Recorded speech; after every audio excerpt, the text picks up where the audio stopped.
Passport Kings, how's everything going today? So you're looking for love, right? Stop right there and listen to this for a minute. Whether you take heed to it or not, it's up to you.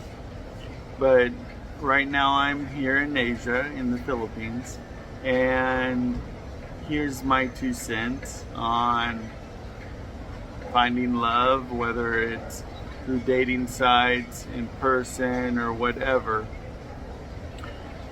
You know, more recently, I have been seeing more videos, and as well as seeing other people's experience of guys that have found love on dating sites or through Instagram or Facebook or however they find it online. So they've never met the person in their life.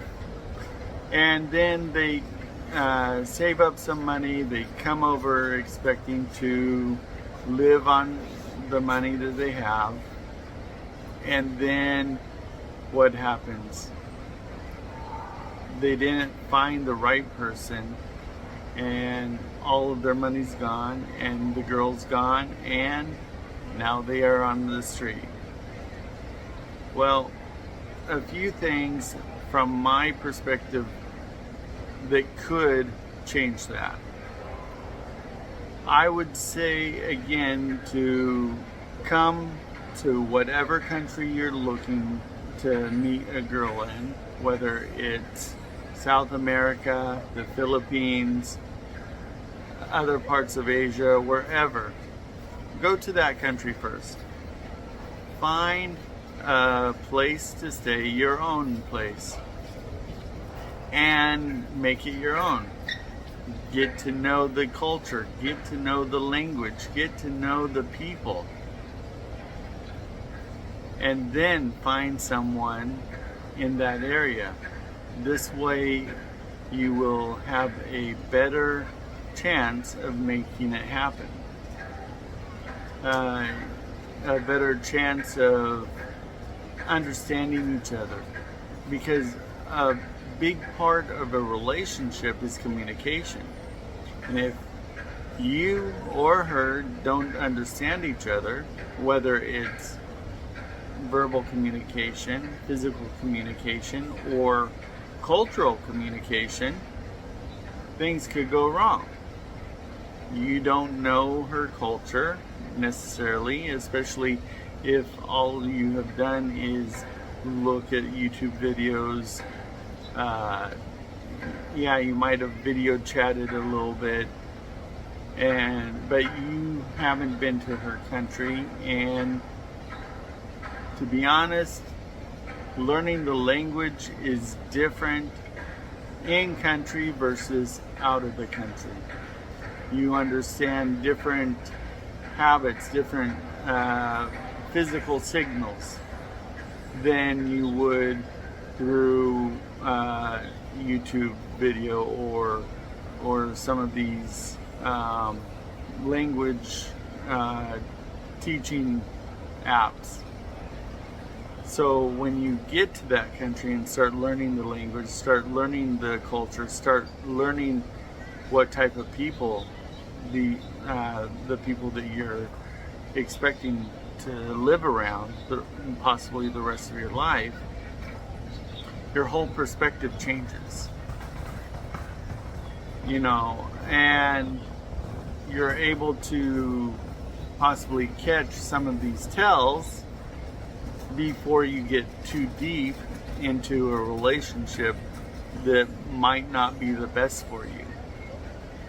And it goes both ways. Once you're in the country, once you have your own place, and you meet someone, she has a chance to spend time with you, not just on a video call or not just texting back and forth, but you both understand the personality of the person as well, right? And that plays a big part in things. Not only that, you'll also know her friends, you'll know her family, and you'll have a chance to say, well, do I really want this person in my life? And if you have your own place, instead of meeting someone online and coming over and moving in with her and her family, right? Because if the relationship doesn't work out, where are you?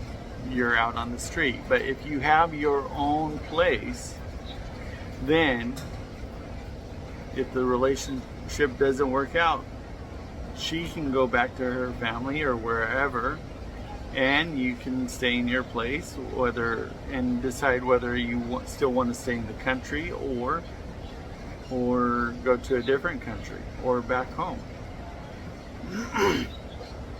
But coming over here with the whole thing basically on her, everything is revolving around this woman that you met online. And once she is lost, if she is lost, not all relationships go bad, I understand that. But if that relationship is lost, then what do you have? Nothing, right? Everything that you've worked for and everything is gone.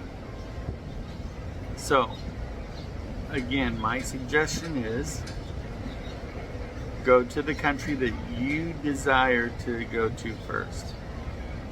Whether it's Africa, South America, Asia, wherever, Europe, and from that point, figure out what's going on. You know, the other thing is, as a foreigner in another country,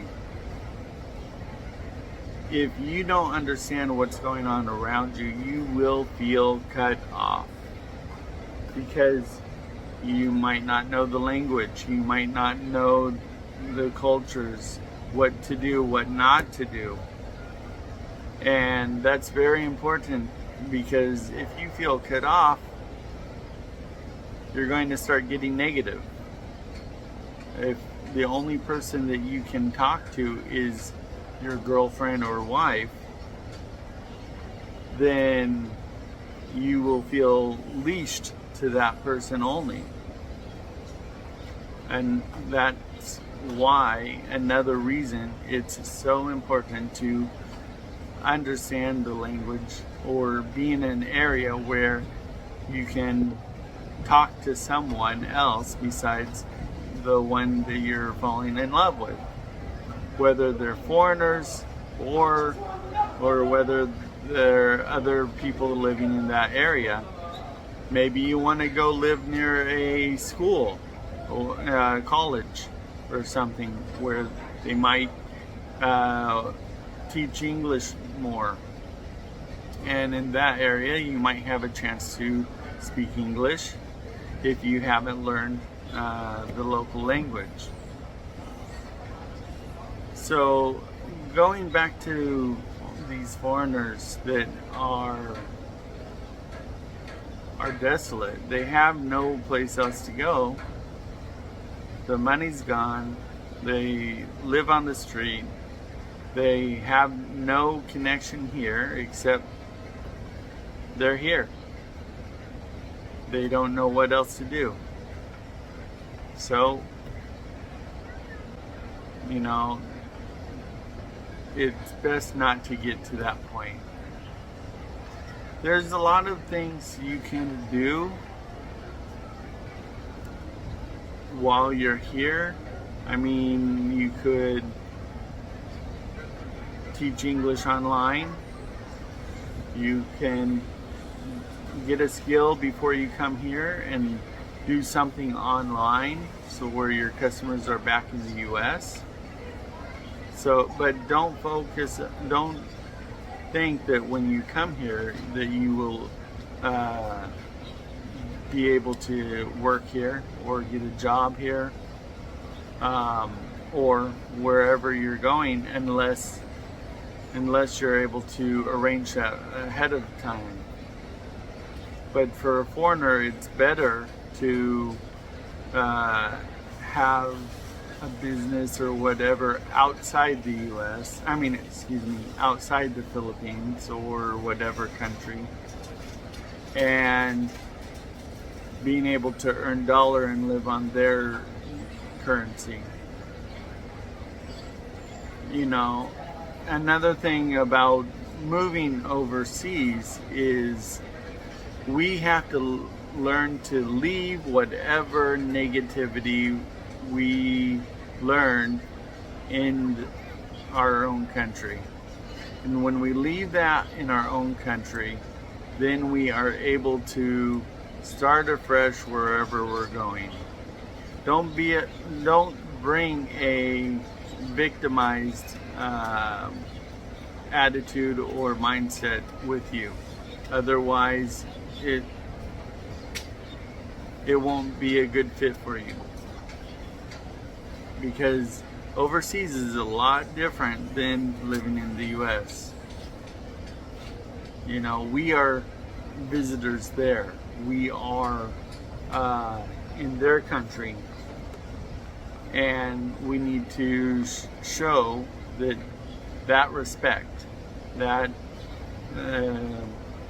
mentality of, okay, yeah, I understand in my country I want to get places on time and I want to rush like in the US, and I'm used to all that.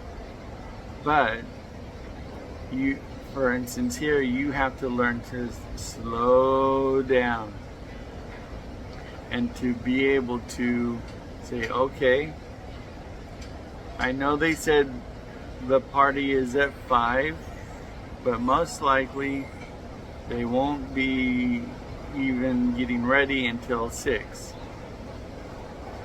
So I might as well slow down and not be there right on time, right? Or if you're used to driving laws and everything are different here. But I know that if you desire to drive, you can. Just be ready for being patient and waiting to do things, and just take it slow and easy. So feel free to ask questions. Don't be afraid to travel though. Just remember to leave any victimized mindset or American mindset back in the US. Until next time, have a great day.